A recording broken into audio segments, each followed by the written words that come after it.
Just thinking about it. It We ain't says gonna we're have none of live. that. We're not gonna have any of those antics because we got the biggest prankster of all gone today. Oh, I know. It's going to He's be not maybe a here. little no Wackerle tonight. No mustache. I know. They That's are all right. all on the road somewhere in the U.S. There we go. Okay, YouTube is showing we're live. There we go. All right, Let's go. Rob, you good? I'm good.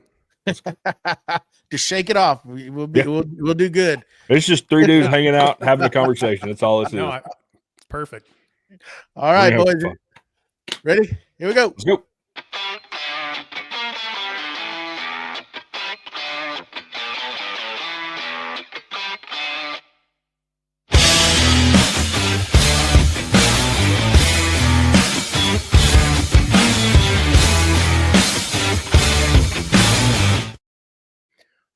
Welcome to Creative Makers Podcast, episode 118. I'm Joey with Steel Blade Woodworks, joined by my co-host BJ with Byroms Custom Woodworks, and we're missing two of them. Wackerle from Wacky Works is gone. Mustache, they're on the road somewhere. Who knows, but they're somewhere. They won't be with us today, but we've got a special guest words today. We got a special guest, Rob from Brew Builds. How you doing? Good. How about you guys? Good. Loving life. I've had some problems today and yesterday, last time too. Man, the words weren't just coming out. That 2-week vacation it throws you off, don't it? Man. Yeah. It's been a rough one. And I freaked myself out. I was telling BJ I was sitting in the house and we were eating dinner, and so I looked at the clock to see what time it was, and I was like, something hit me that I scheduled this for 8:00, and I was like, oh man. So I was in panic mode, and I was looking through YouTube, and I scheduled it for 7. I don't know what got me to think that I had scheduled it for 8:00, but I was sure in a panic. Yeah, it's all right. So we've never claimed to be professionals. No, not at all. Not at all. But anyhow, let's get it going, bud. What we got? What we're gonna go? Where are we gonna go with this? Well, you just want to go ahead and jump into it? Yeah, let's just jump into it. Let's jump into that beautiful segment we like to call What's Glue with You, brought to us by the best wood glue company, or glue company, not just wood glue company on the market. And we don't just say that because they sponsor us. We love Boss Dog Wood Glue. We've all been using it for a while now. And I think last week when we were talking about it, I was a little disappointed and a little excited because they were out of stock on their big Boss boxes. It's back in stock. So if you want to go pick up a sample pack of everything that Nick offers, go over there, get you that big Boss box. You can use our code CMP10 for 10% off your order. And it'll pick you up a little bit of glue. And also, well, we'll talk about that after this segment. We got something else we got to talk about. But, and per tradition, because we do have a guest on tonight, we're going to start with Mr. Rob. Rob, what's new in your shop this week? What are you working on? So I'm kind of in a lull right now, but so typically after I finish a project, I have to go through my shop and completely reorganize it and clean it because I'm just a pig pen disaster mess when I get going. I don't pick up as I go. So actually, I guess the thing I'm working on now, I can't show it because my monitor and everything's on it now, but I've been wanting to build some type of mobile monitor / computer cart for my shop because I use my CAD and video editing all on a 13-inch MacBook Pro. And it sucks when you get into Fusion 360 to learn how to edit on that. It's been a complete disaster. So yesterday I built a mobile monitor computer cart so I can have an actual monitor to work off of, and then roll it around in my shop. So can't show it, but that's what I built. Currently I'm still kind of making it. It's usable now for this podcast, but a little bit more finish up work. And it's kind of funny because I started off by designing a new outfeed table / router table. And I was in Fusion working on that, sitting on the couch. And I was telling my wife, I was like, hey, I think I want to get a new computer, update my MacBook and get something, newer. And then it turned into like, well, hey, I also want to get like a monitor and this and that. And then she was like, oh, I've got an extra monitor and you can use that one. And so then it turned in from designing an outfeed table and router table to a completely different project. That's how my Little mind detour. works. Little ADHD to the max. And so here I am now. Well, hey, there's nothing wrong with that. And it's going to No. be functional piece of furniture that you can use and make your life a lot easier in the shop. Oh yeah. Between running, because you've got CNC 3D printing. You have I don't know. Do you have a laser? Not yet. That's going to be probably the next purchase. Okay. Because I definitely want a laser. Yeah, being able to run all that stuff. I mean, you got to have the computer in the world we're in now, and it's just if it's tucked in the corner. And I've been doing it with a 13-inch MacBook. I'll have Fusion pulled up using the trackpad, Oh, which no I've way. actually. Well, I use a mouse with Fusion, but then in Final Cut Pro, I use my trackpad. Oh man, like I don't know how you're doing that. I don't know how I'm going to transfer to a mouse. So yeah, but having a full monitor, like I'm still like, I keep looking at it because this is nuts compared to my little 13-inch screen. So I bet. I'm loving it. I have like here, I have 3 monitors here because I have stuff pulled up everywhere. And even at the job, I can actually use the 4th monitor. I've been trying to figure out how to incorporate that because, and my eyesight, it just makes everything so big. There's no way that I can do anything off of a laptop. I mean, we had to use one the other day because we were on the road and I'm over there like with the phone trying to blow. I mean, it's horrible. Yeah. It's like, no way. Not anymore. Yeah, the monitor with Fusion has changed the game. Like that's one aspect where I'm like, this is insane. Yeah. I bought an ultra wide about a year ago and thought, oh, that's going to be good enough. I don't need the dual monitor setup or the triple monitor setup.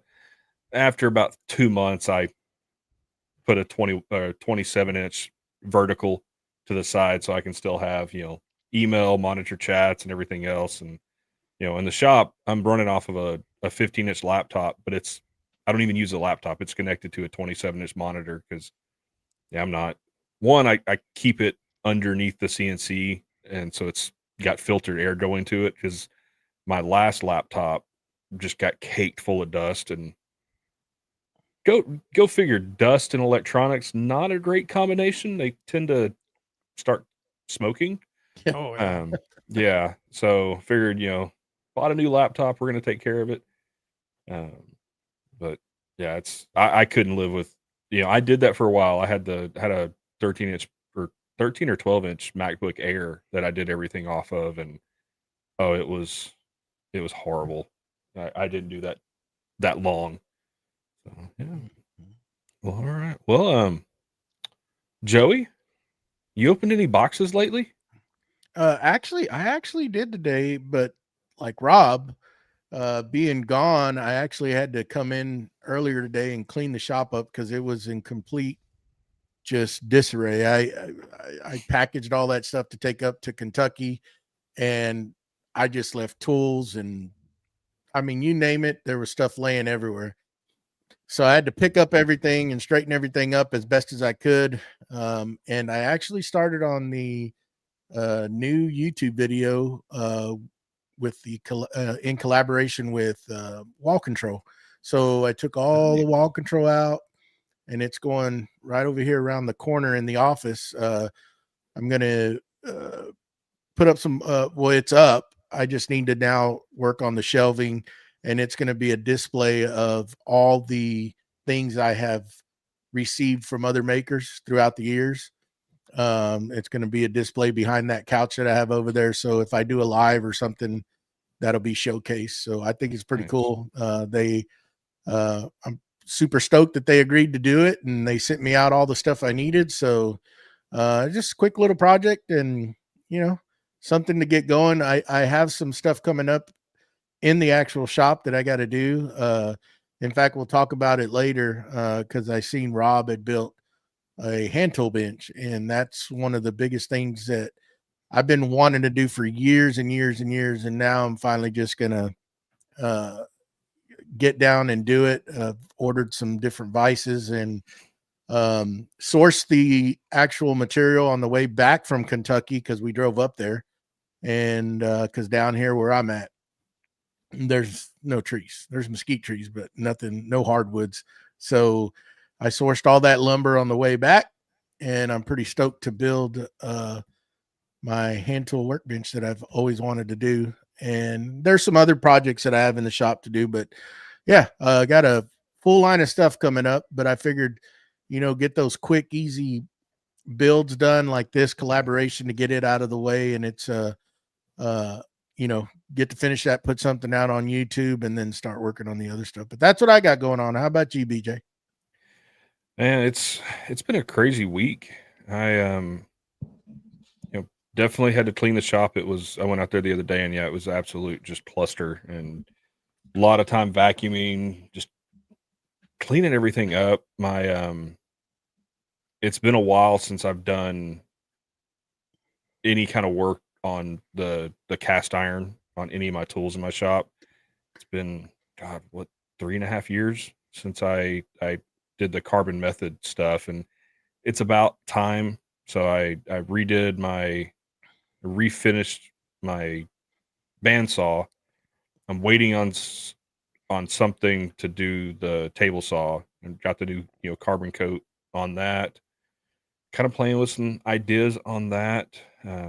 We're actually testing using the carbon coat on melamine. So if you do a melamine or Formica top, mainly more melamine because, Formica, nothing's really going to stick to it. But, testing to see how it works with the melamine, if it's going to last or not. And, doing that, I had a cool project yesterday. We talked about it in the live last night. I built, officially for me, the smallest bookshelf ever. It's 12 inches tall, 6 inches wide, and about 1.5 inches deep. And if anybody knows anything about mini brands, Oh God. you've got kids. So you know. My daughter is obsessed with the mini brand books. And she came out there yesterday morning. I was out there just fiddling around. And she's like, Daddy, I need a bookshelf. I'm like, you have a bookshelf. She has my bookshelf that my dad made me when I was a kid. She goes, no. I need a bookshelf for my mini brand books. And I want it out of oak. I'm like, well, I don't think I have any oak in the shop at all. I was like, but I've got some walnut. She goes, that'll be better. I like walnut. I'm like, oh, I've created a wood snob. Okay. So I made, put that together. She was super excited. She was bummed that she had to wait for the finish to cure overnight, but got that up on the wall for her so she can display all her mini brand books.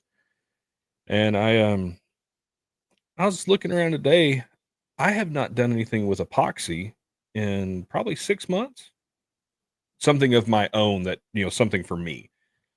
So I am working on a sign for the coffee bar that I'm going to start building. I poured I used my coaster mold, filled the bottom with coffee beans, and then just did a clear pour above it. And then when it's done, I'm going to CNC coffee, just the word coffee into it, and do white epoxy into that. And in preparation of that, I got a new bit from Cody from Cadence Manufacturing, the Jenny bit, and it's the Slim Jenny. It's one of the tapered ball nose bits, and wanted to see how that would work. And I'm here to tell you, that thing is awesome. It cut through that epoxy like a hot knife through butter. No burrs, no nothing. It was clean. So I did a little test pour for another little sign, just testing that out. But yeah, just kind of played with the laser, played with the CNC this weekend. What else did I do? Oh, I made ends for my vise, for my vise handle. because I have a vise on my workbench, and when I put it in, because I don't have a lathe or any way to turn wood, so I just wrapped the 1-inch dowel rod that I used for the handle. I wrapped the end with electrical tape. Well, when you let the handle hang, it stretches the electrical tape, and so it ended up falling out of the vise. I mean, it worked. It worked for like 2 years. I mean, There you go. it was rigged. It was kind of chintzy, but it worked. And I was sitting there, and so I got on the CNC, and I cut 2.5-inch rounds with a 1-inch hole in the middle, just to stick on the end of that dowel, and now the handle shouldn't fall off. I did. The downside, though, if I need to take the handle off, I wasn't thinking, and I glued both ends on. So now if I have to take the handle out of the vise, I have to cut the handle out. Wah, wah, So, wah. yeah, Way to just, go. And here So I back to thought this- you. Go ahead. Go ahead, Rob. I was gonna say, go back to this mini brand thing and then working with epoxy. So your daughter gets books that are mini brands, because every mini brand project my daughter brings home or buys, it's all epoxy. It's oh, no, food- those are not allowed. We have oh my banned those in our house. her grandma will take her to the store and she'll buy like 20 of those things, and it's the biggest mess. It's like making the Oh. food and the gravy and all the Yeah. and they never set up. It's like No. weeks and weeks. Terrible. Even the little infrared or ultraviolet light they give you, it's a joke. Yeah. So I was surprised no, when you we- said mini brands and you haven't worked with epoxy in a while. I'm like, how does that work? Because everything that's mini brands in my house is a disaster epoxy mess. No, we have told all the family, if you buy her mini brands, it cannot be the ones with the food. And she knows if she brings those home, they're just not going to get done. We're not doing the epoxy, because we did one of those. It set for like 2 weeks, and I was like, oh, this should be good. And I grabbed it, and it, you got to go get acetone to get that off your hand. I mean, it is. Yeah, I just walked over the trash can, threw it away. You got Like, a whole we're not plate of ribs stuck to your hands because the Yeah, barbecue sauce and the ribs didn't dry. It's like, what are Yes. we doing with this? This is Yeah. garbage. and it stink like it. I don't really notice the smell of the epoxy brand I use doesn't have a smell. Yeah. But that stuff, it's like, there's no way this is not toxic. Mm. Like, it just, who in their right mind thought, oh, this will be a great idea for kids. Let's give them, an epoxy resin to mess with. Like, no. So yeah, but And no, here I thought you were making like some sort of, you were doing something, because when I saw that this morning, you talked about it last night, and I saw that bookshelf and I said, man, that thing's small. What's he doing? Like, did you do some sort of photo magic or something? I'm like, it was really that small.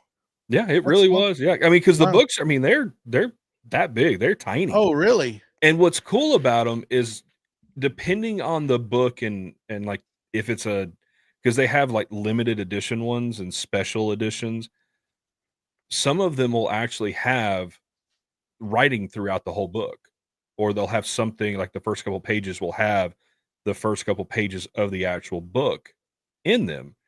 She has a Sherlock Holmes one. It has the writing in it, but when you open it up, there's a magnifying glass inside. It's actually cut out inside the book. The little magnifying glass goes inside. So it's neat. She likes those and the shoes. It's weird because she's not a shoe kid.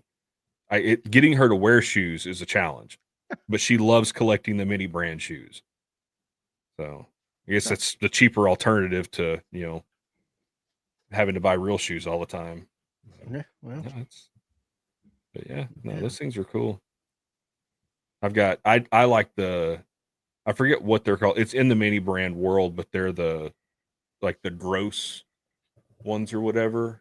I think I have some somewhere, but they're like, instead of like Oreos, it'll be like Spewios or something, or like Spew Bucks. And so it's a little, Starbucks cup, but it's got like vomit coming out of it.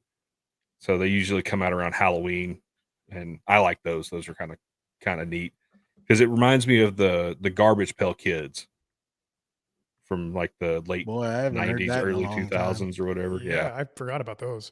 Yeah. So, But yeah. All right. So real quick before we get started, talking about the old boss dog. This is the last month. We got what, 2 weeks left? Almost 3. Almost 3 weeks for the Creative Maker Build Off, sponsored by Boss Dog Glue. All you have to do, those that have not got their projects in, get your projects in. They are due. Final entries are October 31st. Make a video on Instagram of you using Boss Dog Glue, whether it's the wood glue or CA glue, building something cool. Tag Creative Makers Podcast as a collaborator. That is your entry into the contest. And then next month we will judge, and the winner will get an awesome little care package from the boss himself. Yeah. So, We've got some good ones in there. got some good ones. Lido's put a pretty remarkable build in there. So I need to go not look at not saying that he's gonna win, but y'all get him in. It's Yeah. like to see those projects coming in. Yep, Cool. Yep. So yeah.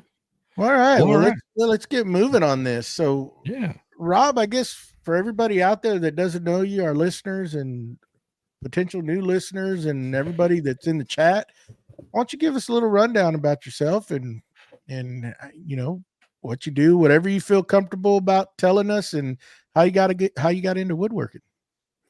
Yeah, 100%. So, yeah, my name's Rob. I kind of run the Brew Builds social media platform. I build all sorts of woodworking projects, 3D printing, and just whatever's at hand that day or for that project. I live up in eastern Washington State, right on the Idaho border.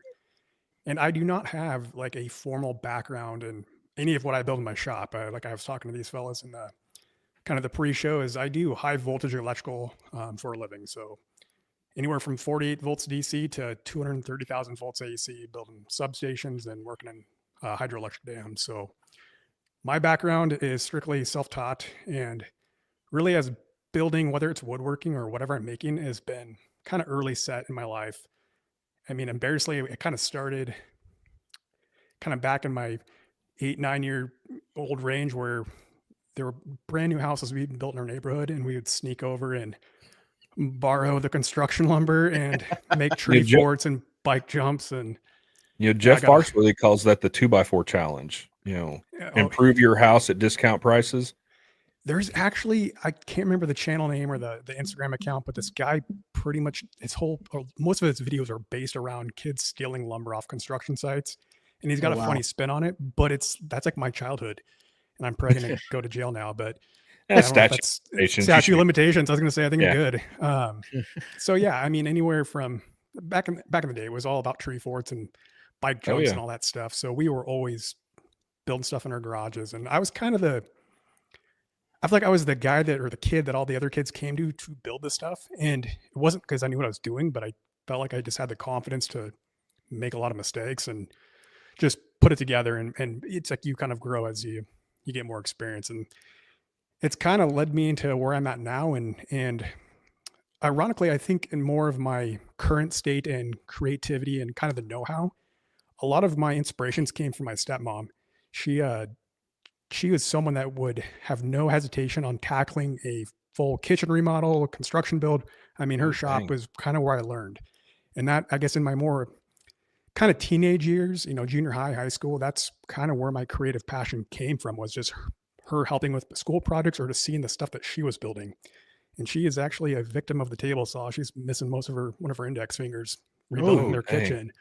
But I mean, it didn't slow her down, didn't stop her. I mean, she recovered from it, but it was just, I mean, she's in it. I mean, and so it's kind of funny now because now she's picking my brain and wanting to come check out my new tools, and the CNC stuff's really catching her interest. But yeah, I mean, it's kind of just been a way of my life, just making whatever that I need. It's just a lot of what I build in my videos are items that you can probably go buy from a major manufacturer, but it's just, they're great, but I have more fun trying to figure out, okay, how can I make this work? Can I do it? What's it intake? I mean, what's all involved? And so working through those failures and, figuring it out is kind of what keeps me going. I just prefer to build it myself. And you can get better quality. you know. I mean, Yeah, you're supposed to say yes, Rob. Yeah. Yes. I can say I've built some pretty cool stuff that I'm proud of, but at the same token, I 100% do it because I just enjoy doing it. But I've had some really good success with it, so I enjoy the challenge. Yeah. Well, I mean, that door that you built, I mean, I almost want to say overbuilt because, I don't think a bathroom door needs to be as heavy as that No. door was. Especially a But- shop bathroom door. I mean, but still. yeah, 76 pounds. Is what that weighs. And it's kind of funny. So the reason why I built that was, I mean, I built a door for that. I built a door like 5 or 6 years ago out of construction grade pine. I was when I was newer in my shop, and it was one of my first videos on YouTube. And ironically enough, that video is what actually got me monetized on YouTube. And it was probably one of my worst videos. I mean, I'm still not where I want to be with those, but the video wasn't very crazy loud music. I didn't really say anything what I was doing, just whatever. But I wanted to rebuild it because I wanted to do a better job at explaining the process and how to build it. I wanted to use my CNC, and because the CNC game's completely new to me. And so I wanted to challenge myself with a few different cuts on trying to figure out how to lay it out and learn that. And then I had a whole bunch of this red oak that was given to me for free. I'm not a red oak fan. I just generally don't like it. And this actually turned out really good to where I do like it, but I didn't have any idea of what to use that lumber for. And so I was like, here it is. I'm going to rebuild this door strictly for making a better YouTube video, but then to also learn some of my tools and more techniques with my tools. So it was more of a learning experience and just to see if I could build a better door than my last one, because the last one was the first time I'd done it. So I'd kind of learned through the mistakes of that one and applied them to this new door. So, Nice. But way overbuilt. Nonsense. Never. I will say when it closes, that sound of that heavy door and the solidness of it, it's music to my ears. It's perfect. It's like one of those the doors at the school that's solid, those heavy made doors, they just boom. They'll vibrate the wall when you close it. That's this one. So what kind of CNC did you get? You're talking about that you're new to it. How long ago did you get it? So I got the Onefinity Elite Foreman. I've got the Masso controller. I got that summer of 24. I had never touched a CNC, didn't know anything about it. I got some questions for you guys because I'm sure I can kind of see some of the equipment in your shop, Joey, and then I know BJ, you've got one. But yeah, so it was more. I mean, so yeah, I've got the Onefinity and trying to step into that role and learning the Fusion cam side of things. It was quite even learning Fusion in general. I've got the 3D printing kind of design side of it, but then learning the cam side was a whole nother process. And I think, I'm an Apple fanboy. I just got to get that out. I've got Apple everything, MacBooks. And one of the downsides, at least in this aspect, is I can't run, Carver or Carverco, and then Vectric. Unless I run Parallels on my Mac and have Windows installed on, I can't run those. So not that Fusion's bad. It's just, it's super daunting. There's a lot to it. And so I ended up I've got the subscription for it now. And so I'm like, well, instead of buying another separate computer to run Vectric or whatever the other softwares are, I've got one software that will do all of it. I'm jumping in for the real thing. So yeah, so it was just more so just trying to learn through those shortcomings. Now, for either of you, like Joey, I don't know your background in maybe the CNC side, or even BJ. I know you have one, but I don't know how detailed. Are you guys at the point where you're like modifying your own G code or writing the JavaScript to run your programs, or are you just letting your softwares do it? I am. So to give you an idea how basic most of my stuff, because I do a lot of sign work and templates with mine primarily. I am still running. So my original CNC was the Shapeoko XXL, Shapeoko 3 XXL or whatever, from Carbide Create. Okay. Or Carbide 3D. I am still using version 6 of Carbide Create because it's the last version that works with the Onefinities. that's what I use to run my Onefinity. Now I have used some other stuff. It works. I know it inside and out, and to me it's caveman simple. Yeah. I have been playing around with Fusion. I actually bought a course on Fusion, the Makers course from I Like That to Make Bob's? Stuff, I think. Yeah. Bob Claggett. Yeah. And I've been kind of playing with that because I was talking to another one of our buddies that uses Fusion for all his CNC stuff, and the stuff he was telling me that he can do, like he was telling me he was drilling, 20 mil dog holes with a 20 mil bit using, and he did all the designs in Fusion. And it's like, wow, that's awesome. That you can do that. And that, to me, that opens up a lot more that you can do with that. But no, as far as modifying G code and anything like that, mine's simple. It's black and white, The reason why I asked that, do you have, so one thing that I wanted to do on mine because it was driving me nuts, do you have a park command set up on yours? So after it runs, your file will go park in, let's say, the back right corner, or does it always home back to your 00 of your XY? So the way mine is, when it's done, it literally just raises the bit and stops. Oh, okay. So, because I've still got the Buildbotics controller, I have the original Onefinity. Oh, okay. And so I just kind of have to be at the ready with the Xbox controller to then send it to the back, when it's done. But I know there's a way you can modify that with the Masso controllers. Oh, yeah. So that's what I figured out. So I've got the Masso, so I don't get to use the Xbox controller. And they make the pendant to where it acts like that, but I've just got the screen. So every time my project finished, it would home back to the 00, and then I have to go to the screen and run it back to get the stuff out of the way. And it was driving me nuts. Yeah.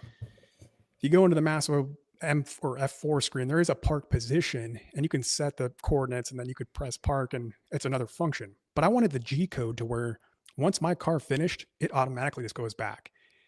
And I don't know anything about G code. I know the basics, but when you get into the JavaScript to modify it, I don't know how to read any of that. What I did is I actually prompted ChatGPT, and it wrote a whole set of code for me that all I had to do was copy and paste it into my post processor. Really? And boom, every time it's carves, raises up, shuts the spindle off, and jumps back to that far back corner, and done. It took me 3 tries. And I think a lot of it was my ears because it was showing me where to or trying to explain where to edit it. But there's that code where it's like the brackets mean something, this and this, and you got to put it into a certain spot. Yeah. And then finally I explained what was going on. I said, okay, copy and paste the exact thing and put it at the very end of your script, and you're good. And I did it. And so it took me 3 tries, maybe an hour's worth of computer work. And so now every carve, it's parked out in the back, and it's sweet. So now I'm thinking, okay, what else? I feel like kind of a dirtbag for doing that. Like, I really want to learn how to write and manipulate my own code just because I want to learn how to do that. But for the time being, I'm pretty impressed. It's pretty cool. Like, Chat GPT is good. Steve I said you could reprogram the green start button on the Masso to make it go to park when pressed. Correct. So I have the park coordinates set in the M4, and I can do that with the MDI. I can hit park, and maybe I might be misunderstanding what he's saying, but yeah, I can walk over there right now, hit park, and it'll drive back there. But with how I have embedded it within my script or my G code, is it follows a G30 command, which will then reference the F4 screen, the park position in my F4. So it automatically tells it. So whatever, if I go into my Masso screen, I could change that park position on my screen, and that same code that I've got embedded in that I post process now, it'll send it wherever that F4 screen is telling it to go. So I don't have to mess with the code or anything. I can just change that screen. So it's kind of a one and done. I might have to look at what if there's a way I can do it with the Buildbotics? Because if you're just inserting G code, that would. I'm gonna have to play around with that. So how does it know? Because I don't run a Onefinity. I run an Avid. So basically what when I run my code based off my design and my bit, whatever I'm gonna do, I let the software do the G code. I've never tried to mess with it. It works, and I've never tried to change it. Again, also, I don't use Fusion, so I'm in Vectrix, right? And even for 3D, I use another generic design software that I've learned.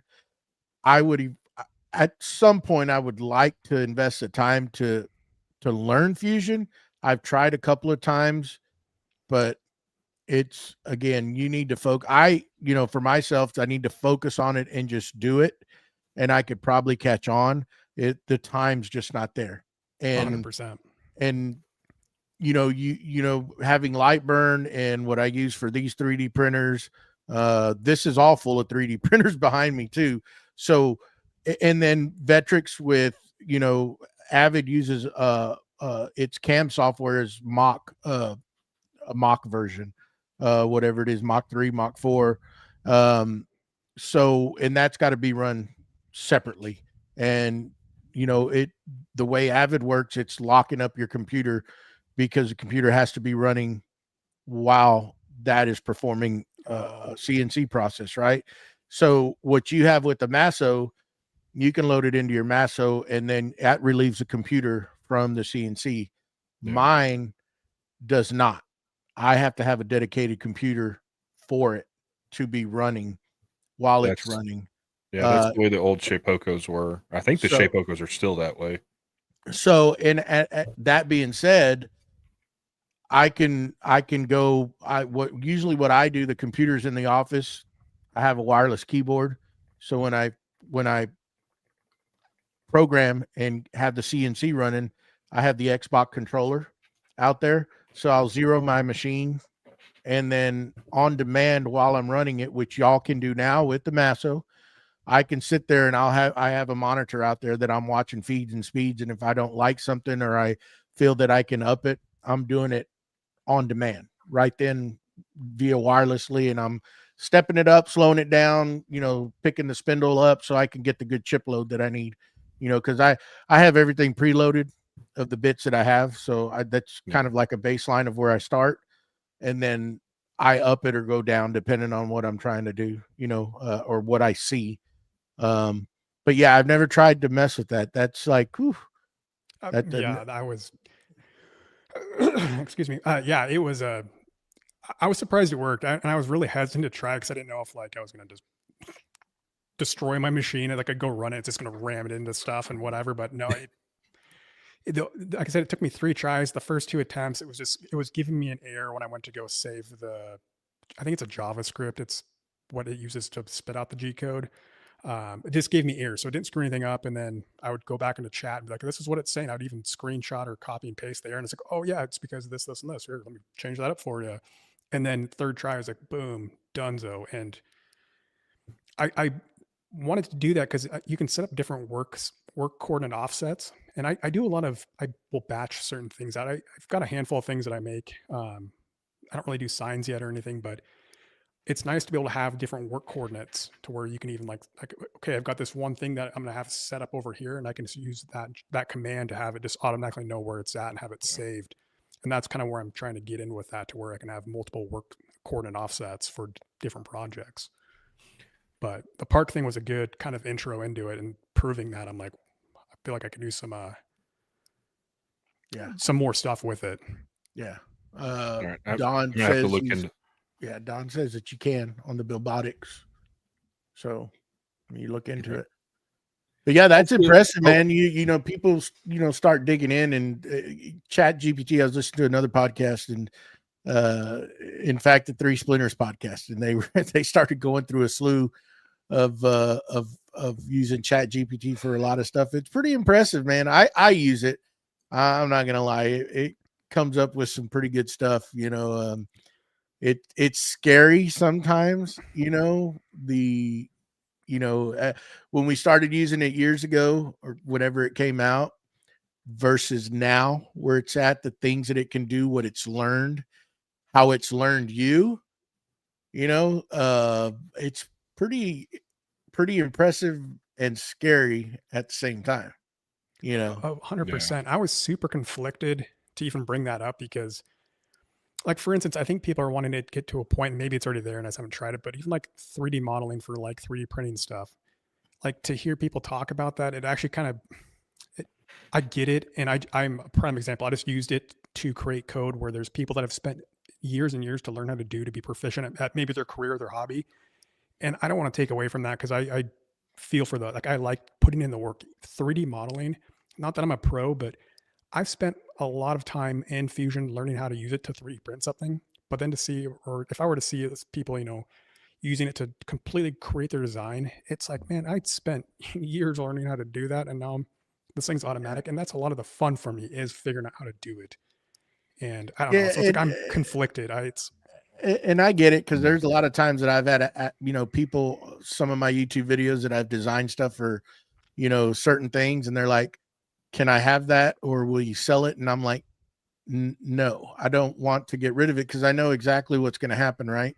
I took the time to design it, the frustrations of going through, the different prints to finally tweak it enough to get it to work just perfect. And then you go out and sell it. Next thing they're doing is mass producing it and selling it themselves. Yeah. And that frustrates me, to no end, when it comes to that kind of stuff. I built, so I don't know if you can see that overarm dust hood that I built for my table saw, aside from the black pipe, that's PVC, but all the components for that, like I 3D printed, and I sell the digital print package for that. So if people got 3D printers, they can print that same dust hood. And I sell quite a few of those. But then I also built these dust hoods. I can grab one here in a second, but for my rigid oscillating spindle belt sander. So I built a dust hood for that to help better capture the dust, because the factory one on it just is terrible. Oh, it's horrible on that one. Terrible. So what I ended up doing is I went through and I bought the Rikon, the Bauer, the Wen, and there's another one in there. And I designed dust hoods for those, and I sell the physical item. And that's like if I were to sell the print files for that, I'd just get blown up. People would be selling those left and right. I'd be whatever. And I've had people reach out and be like, hey, like, I've got a 3D printer. Will you sell me the digital files for that? And I turn it down, because that is one item where I just feel like I'd lose my butt on that. Is that the rigid oscillating belt sander? Yeah. Oh, really? Ooh, I want to see that. Hang tight. Go ahead. That thing does, it is not, this collection on that is horrible.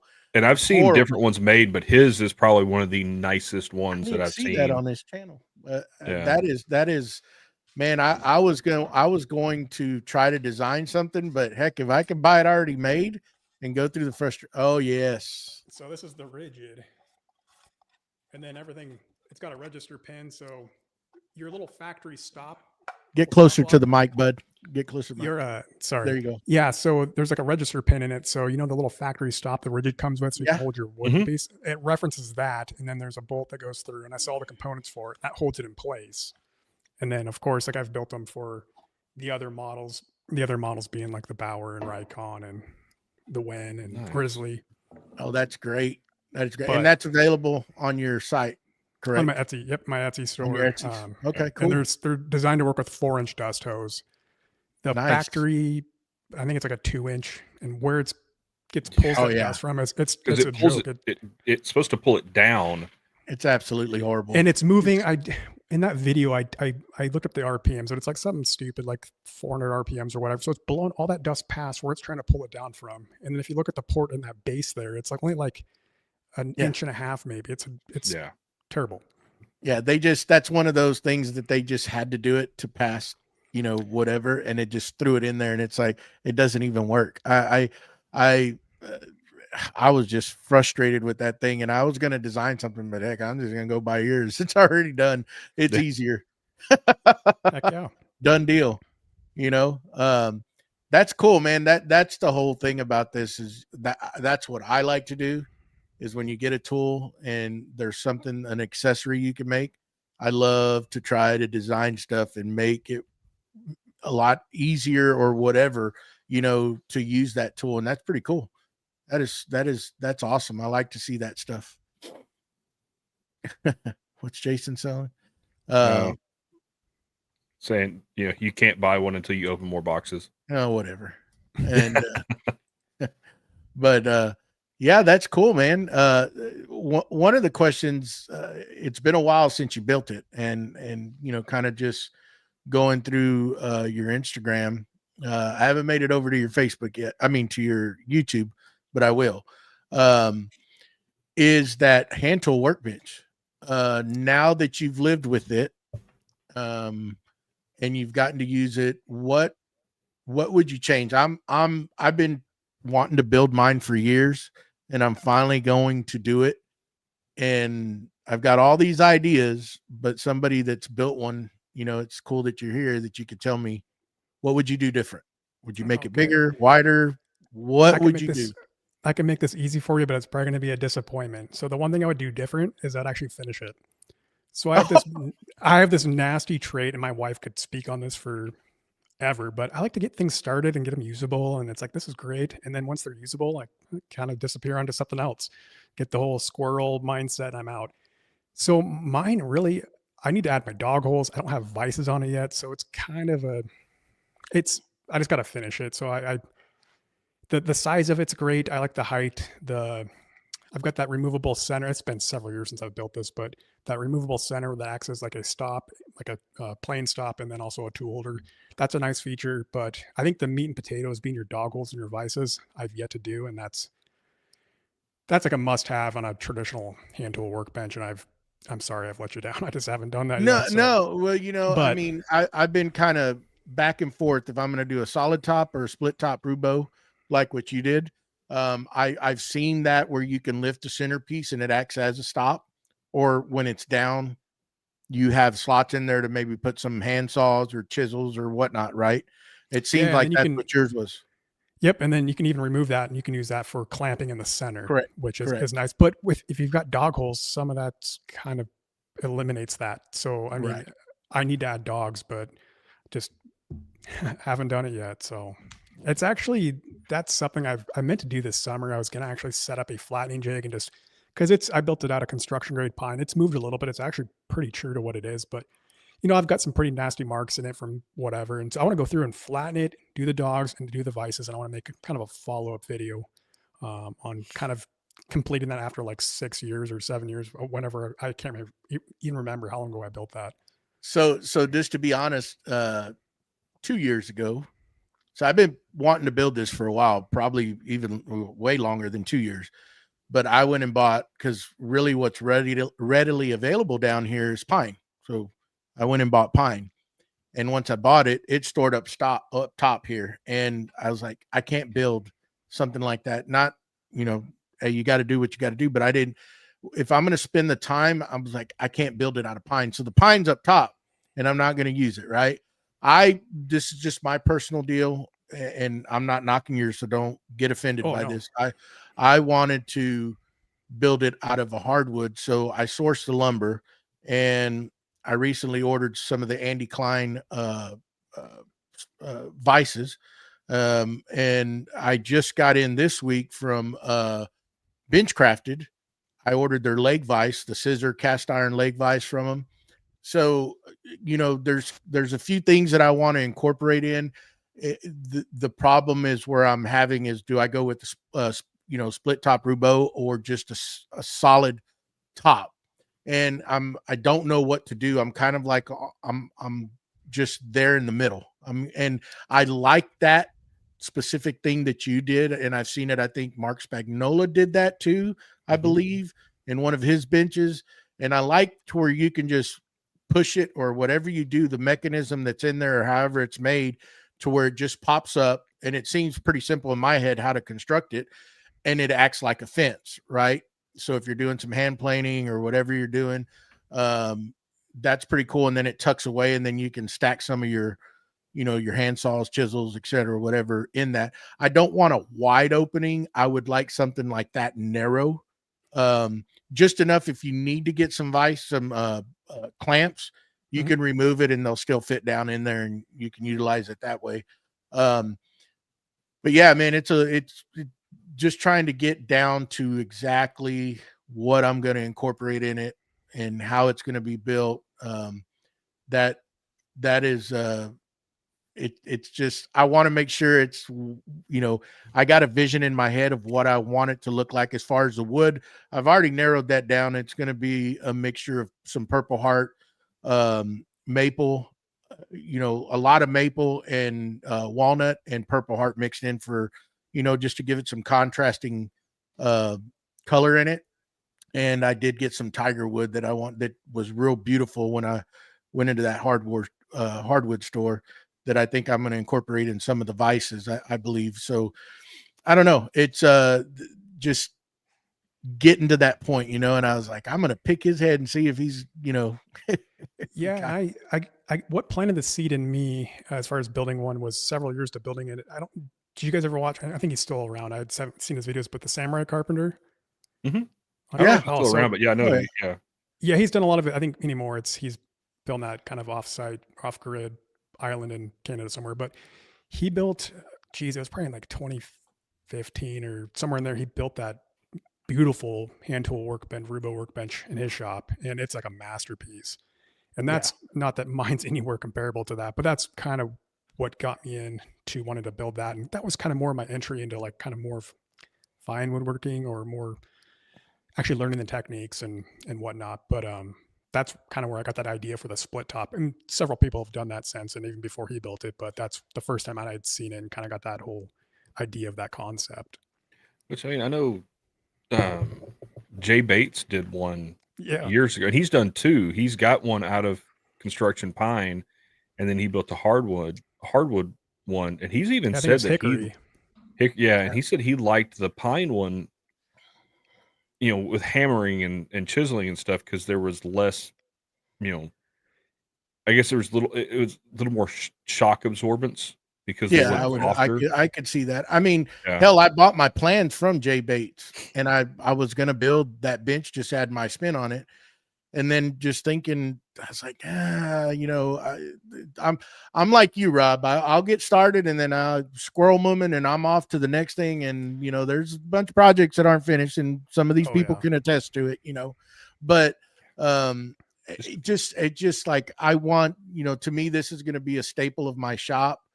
And it's been so many years I've been wanting to build this. I wanted to build it out of a hardwood and just go all out on it, basically, Stick with that idea.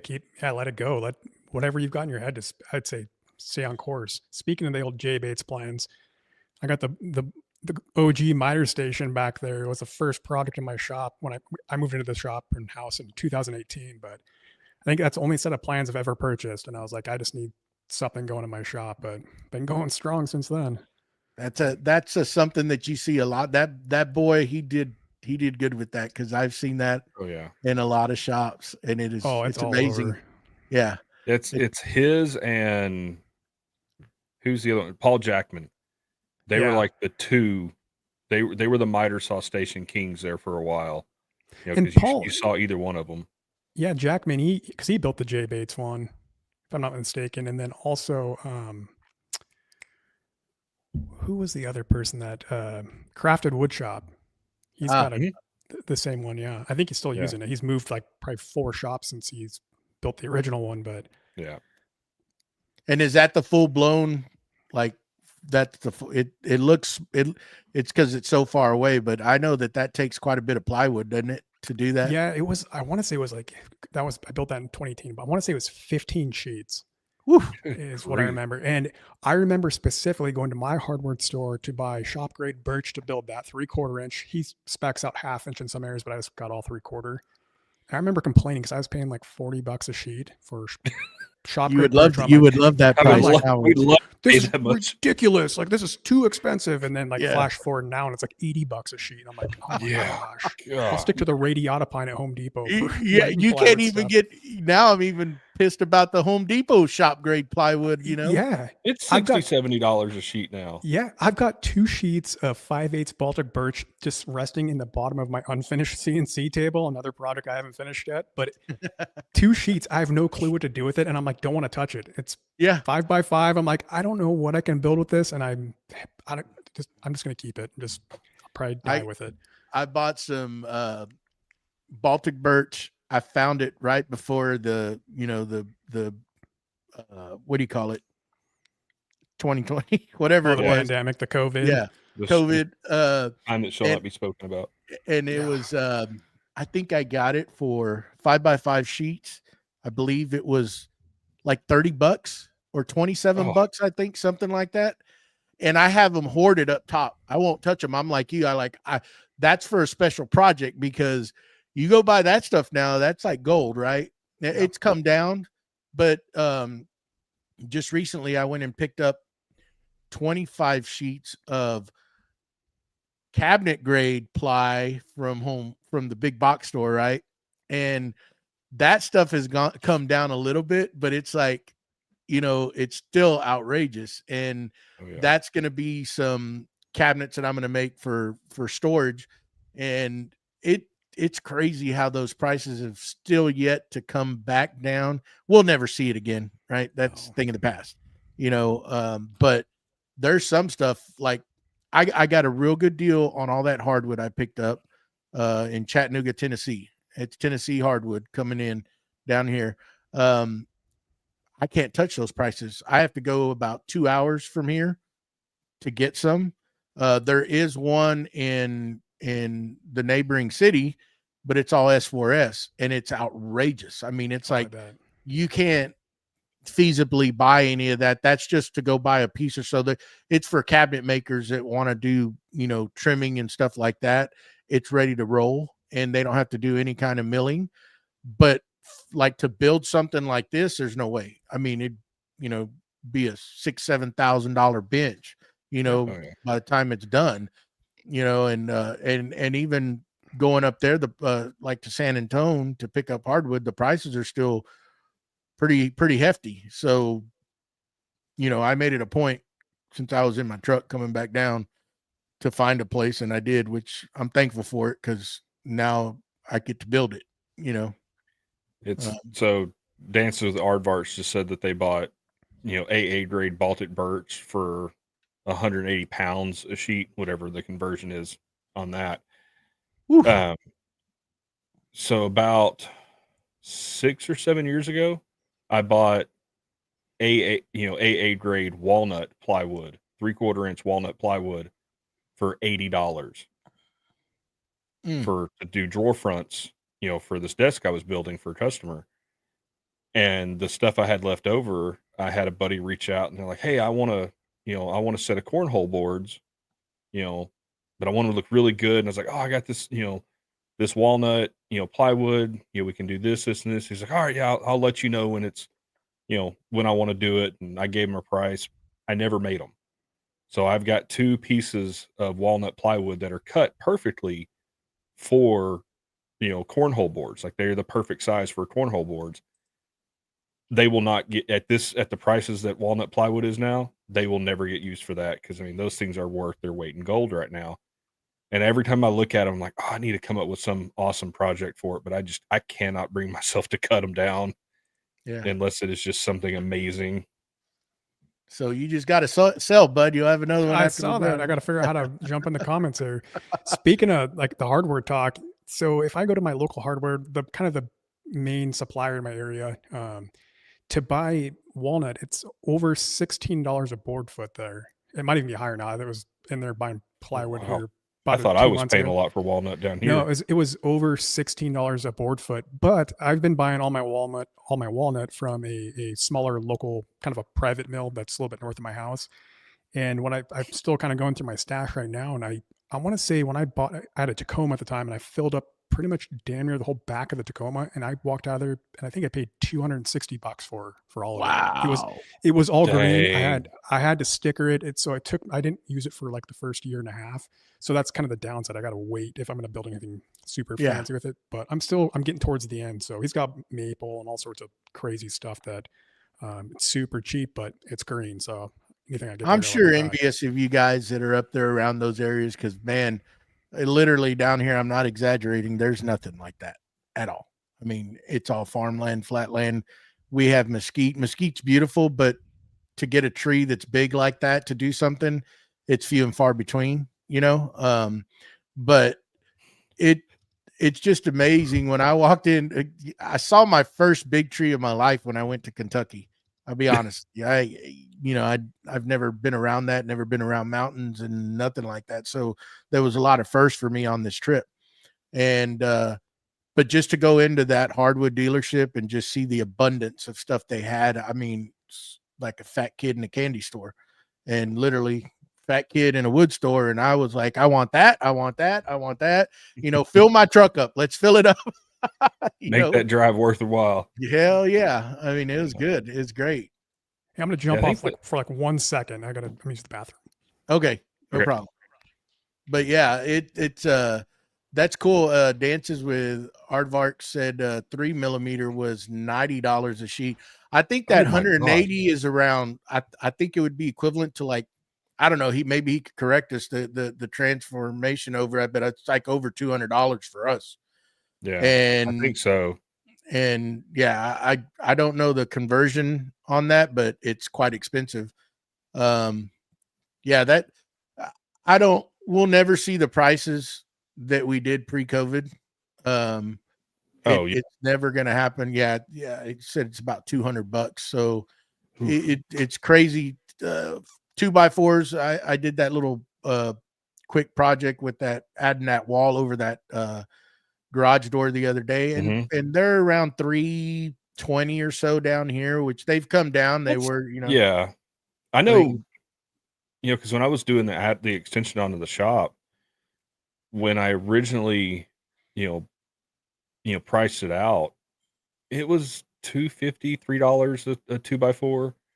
And then when we got ready to do it, it was like $8 or $9 a 2x4. So of course we didn't do it just because, the price of materials. It's come back down. I think up here it's 3.25 for heck. I remember 8 foot or 9 foot. When I built this apartment before COVID hit, I pre-ordered, I measured everything and kind of calculated and, did percentage overage of what I might need. And I ordered all the lumber to do. That was 2x4s, 2x12s, 2x8s, 2x10s, everything, plywood, decking up top. And of course, 2x4s at that time, I want to say they were less than $2. They were $1. I want to say like $1.75 or $1 whatever. And then of course I bought a whole bundle because I needed a whole bundle to do everything. And of course I got the discount. I got it a little cheaper, but I paid, I want to say, to do that apartment in construction lumber, I think it was right around, I don't know, $1,800, $2,000 worth of construction grade lumber, mind you. Nice. And then I decided to do this office because this office was supposed to be up top. And I'm like, we're getting older and we're not going to be wanting to go upstairs all the time.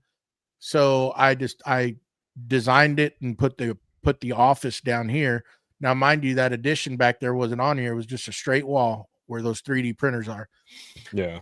This addition of the office added on once COVID had taken place and we were in COVID was actually more than what it cost me to do the whole apartment build in lumber. That's how much it had gone up in price.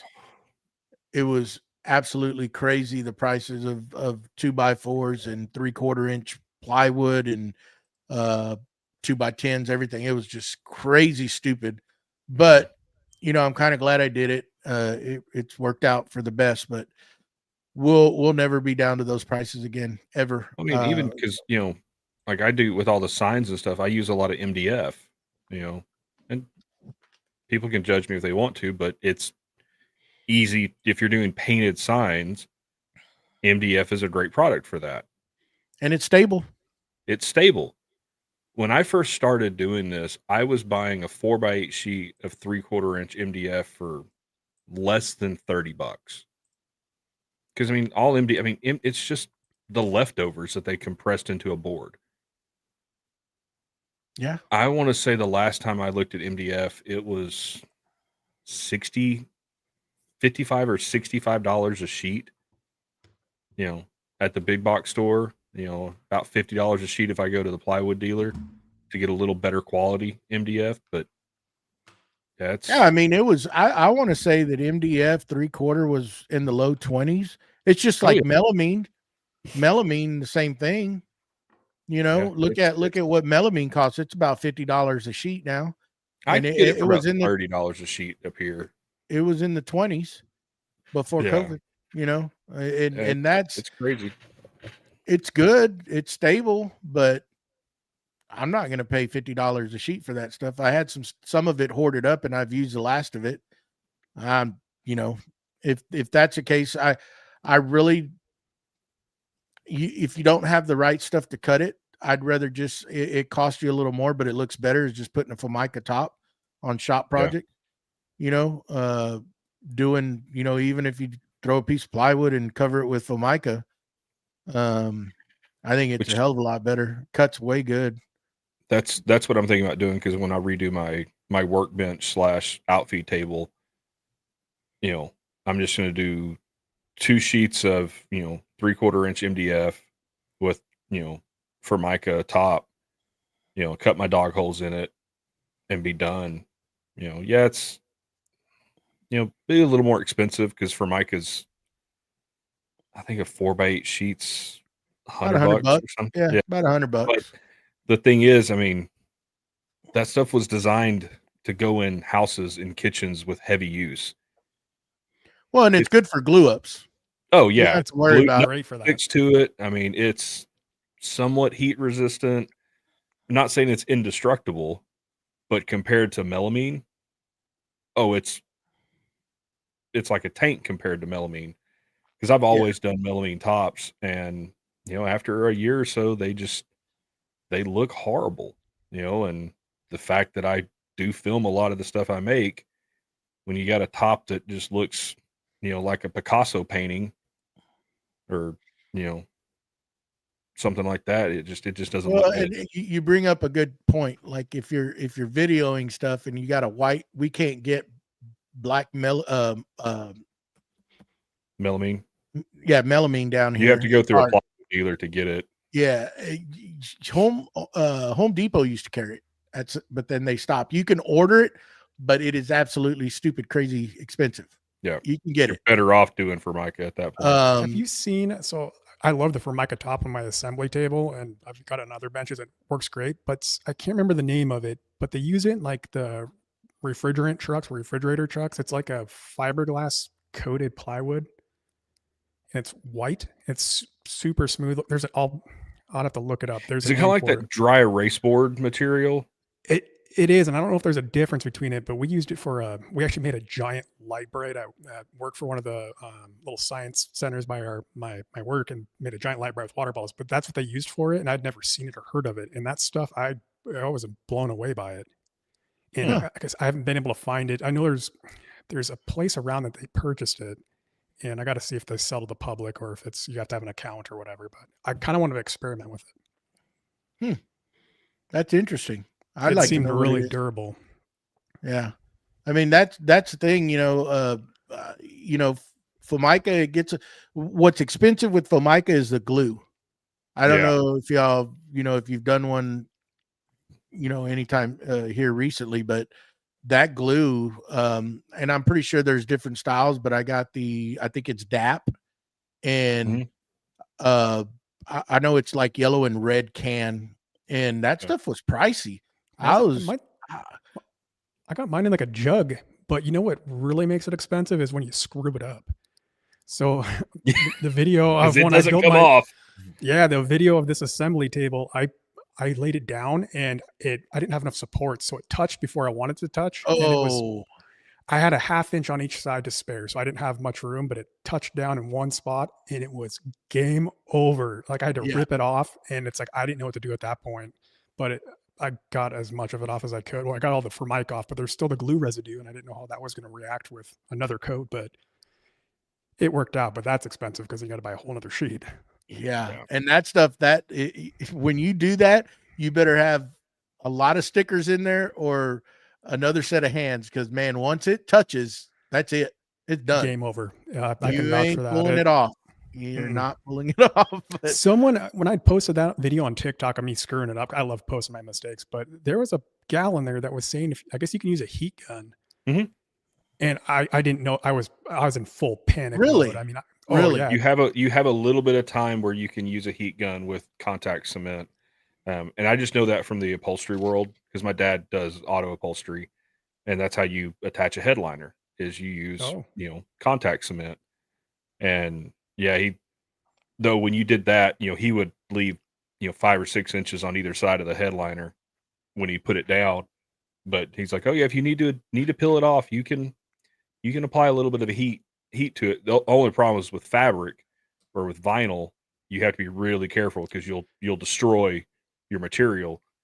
But yeah, they're saying FRP, fire rated ply. Is that what you're talking about?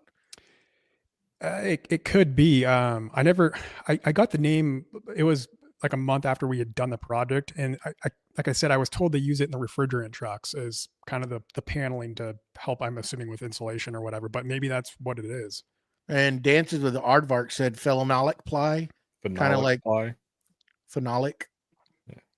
I don't know. That's interesting. I would like to know. Cool to see what it is. Yeah.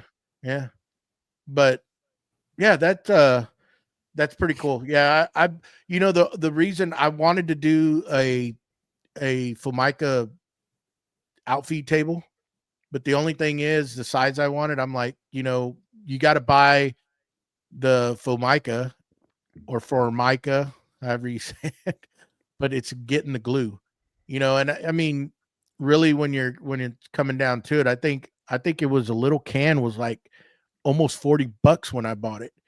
And a big can was like up there's, and I don't even think it was enough to do what I wanted. And the bigger can was like, I want to say $80, and I think I was going to need 2.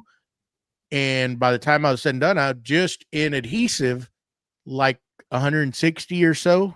And I'm like, you shouldn't need that much. That stuff goes a pretty good ways. I wouldn't think you would need that much for it. I didn't remember it being that expensive, but I'm going to look it up. I'm kind of curious now. Because I know, granted my dad would spray it, but a gallon of contact cement would last a year, 2 years. Spraying headliners. But I'm curious what brands y'all were using, because maybe I want to say his was DAP, but that's just because all the DAP products are made 30 minutes down the road from me. And so back in the day, you just didn't order stuff online. You had to go local. So DAP was the main brand. But there's a couple different brands of contact cement. DAP is one. I can't remember the others. Yeah, I'm sure mine's, I know it's back in my miter station back there, but I got it at Home Depot or whatever, but maybe it was, but I want to say like maybe a half gallon or a little less, and it just didn't seem like it was that expensive for what I was doing. Maybe I'm just looking up the wrong stuff. Hell, I don't know. I gotta go back in there and research. But anyhow, I mean, again, going off in a tangent there, that I was going to do that, and then I went another route, and who knows, but I know at the time when I was looking at it, maybe it was just pricey at the time, and it's so you can get weldwood 16 ounces. Was it a quart for $18? I believe that's what color is the can on that? Black and red. I think that's it. It's made by DAP. Okay, it's $18 $271.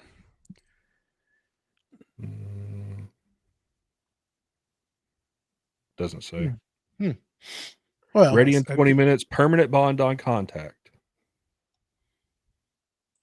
If that's the stuff I bought, it was more than $18 when I bought it. If that's the stuff I bought, I'd have to go back and look. Yeah. All right. So, what do you think, Rob, is up on the agenda? What are you looking at getting onto next in the shop? So, like I had mentioned before, I got sidetracked with making this little mobile monitor computer cart that I'm using right now. I was working on. I'm going to rebuild my assembly table and that router table. I'm kind of standing in front of it.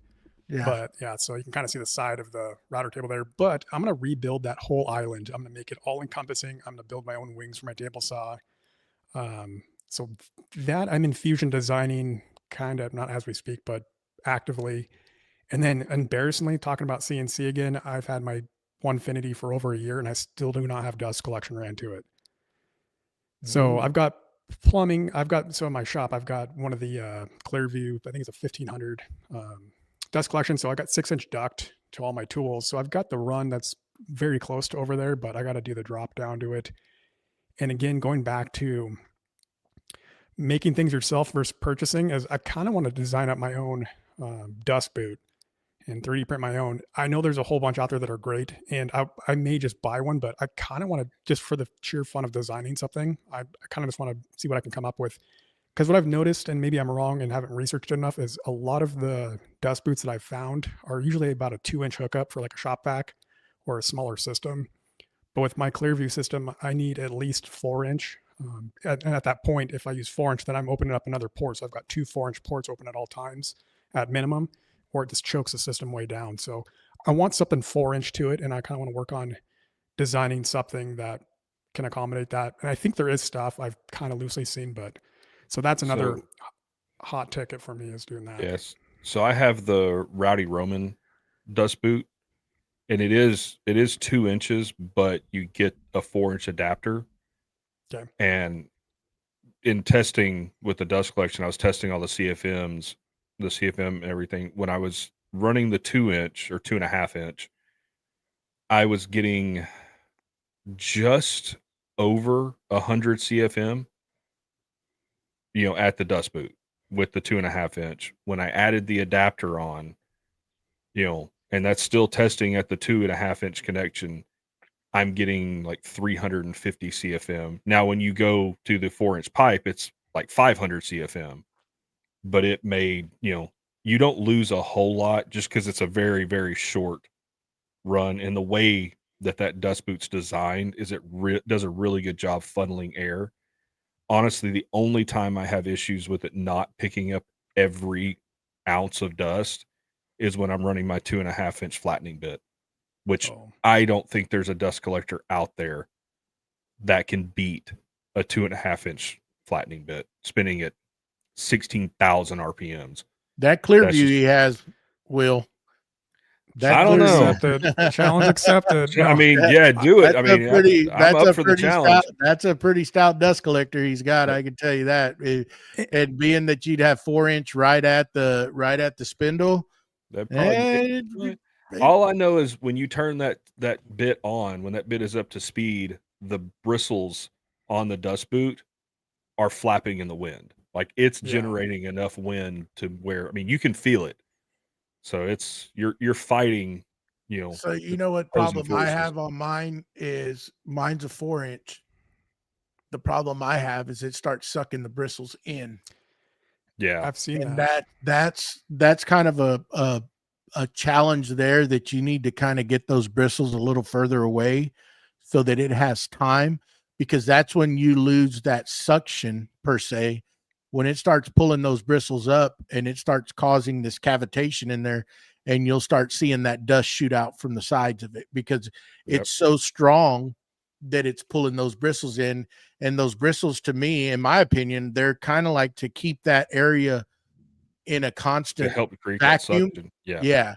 Even though it allows air to come through, because you need air to come through to help these type of dust collectors that we use, it needs to be pulling air. So you don't want to choke it off. Like you're saying, you have to open 2 dust ports in order to get enough CFM, enough vacuum in there, enough airflow to keep that dust collector happy and able to make that vacuum. That's something to probably keep in mind is when you design it, is maybe keep those bristles a little further away and not try to hug. Like most of them that you see, they try to hug close in, and then you end up just sucking them up. And I think it kind of messes everything up, in my opinion, as far as your collecting goes. But yeah, that makes sense. But that's cool. I mean, there is a lot of good dust boots out there that people have designed. There's one that I want to purchase for my Avid. And who did I see that it came out and he bought it for his Avid? I can't think of his name right off the bat. Mr. Lindsay, Mark is it Mark Lindsay? Yeah, I believe. He came. There's a guy that designed one for the bigger type square. Well, it's still 80 millimeter, but the design on an Avid, since you have all the gantry there, it's somewhat would be like y'all's Onefinities, but it's a little more complicated to where these actually, the ports actually come out through the front and up top, and it's all 4-inch. It's got two, I believe it's like two ports that merge into one 4-inch, and it encompasses the whole spindle. And I believe it locks on top of the one of the braces locks on top of the air vent that sucks air down through the spindle as it's running. But it's a cool design. I forgot the guy's name, but is that the double barrel? I believe it's got the two clear pipes for that it pulls through into the This is all 3D printed, and it basically mounts underneath, because on these type of spindles that are on there, they're kind of like a square box, but then at the bottom it still has the 80 millimeter round section right before you get to the collet or to the spindle shaft. So it's made to lock around that, and then these ports come up through the front of the spindle. They kind of like start off wide and then they merge into one, and it comes up, and then it has another brace that actually goes on top of the spindle. And this on top of the spindle, it's got a kind of like a vent, and your fan is there to suck air down because it's air cooled. Gotcha. And it kind of, I don't know if you take that plastic shroud off and this takes its place. It's the same thing, but it's made to brace this massive thing that's coming up, and then you plumb your 4-inch line into it. It's a real neat design, and it works absolutely great. Even the bristles are all magnetized where you just pop them off, so you don't have to, the one I have right now, you got to you don't have to take it off, but you take part of it off to get in there to change your bits. This whole thing just drops off, and you have access to everything. It's nice, very nice. So, that's another one that I need to get. But again, I haven't ran my CNC in a while because I've been moving stuff around, and I got to get that to its final home place because I've been kind of redesigning my shop for a while now. So I got to get it back and wired in and get it going. So, yeah. All right, guys. What do you think we call it? Yeah. Wow. You know what? I need to thank you got to hey, come on. You got to do Mustache's part. Yeah. I like to send a shout out. You want to get that banner going, BJ? Gotcha. I want to thank all our top tier patrons. And in fact, I'm going to announce we got our newest Patreon member, Mr. Don Sargood. We appreciate it, bud. Thanks for coming and supporting us. And I'd like to start off thanking Mike Lidos, Mr. Steve Idearola from Steve I Designs, Mr. Tyler from Forge 3D, Mr. Prusa from Whim Designs. Who else we got here? And Mr. Don Patterson and Scott from Willow Creek Lumber.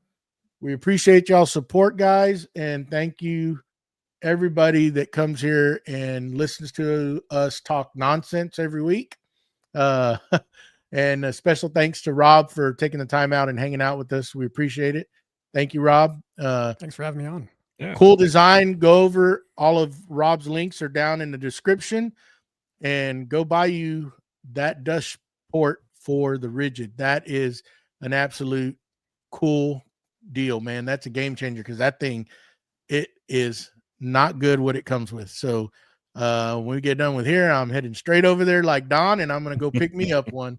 But we'd like to thank everybody. Please remember to head on over to iTunes and Spotify, leave us a review, keep those downloads going, man. We've been noticing some good growth. We appreciate everybody out there listening to the podcast. It's really good.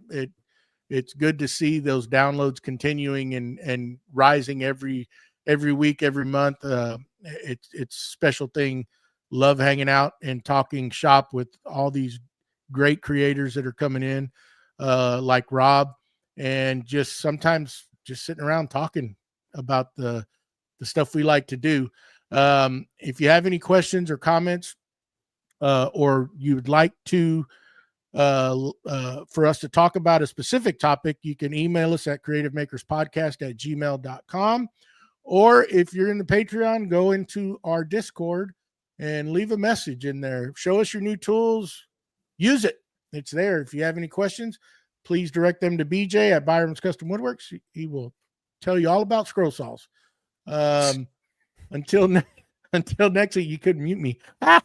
Until next week, same time, same place, same beautiful faces. And special shout out to Boss Dog Wood Glue. Thanks for the support. And remember to go get involved in that challenge. You got till the end of the month. We want to see some people enter that. But anything, BJ, that you'd like to add? That's it. And if you go buy some Boss Dog, you'll use our code CMP10, all capital, has to be capital. So CMP10 to get 10% off your order. We do appreciate the support. Rob, you have any closing remarks that you'd like to leave us with, or? I think we've covered it all. I'm not much of a talker. Let's say that. No. Oh, we're going to bring it out in you, bud. We're going to bring it out in you. But we really appreciate you hanging out with us tonight. It's great talking with you, getting to know you. And remember to go buy that dust boot for that Rigid or whatever dust collector or sander you have. You may have a version of it. But anyhow, until next week, thanks everybody. And we are out of here. Bye-bye.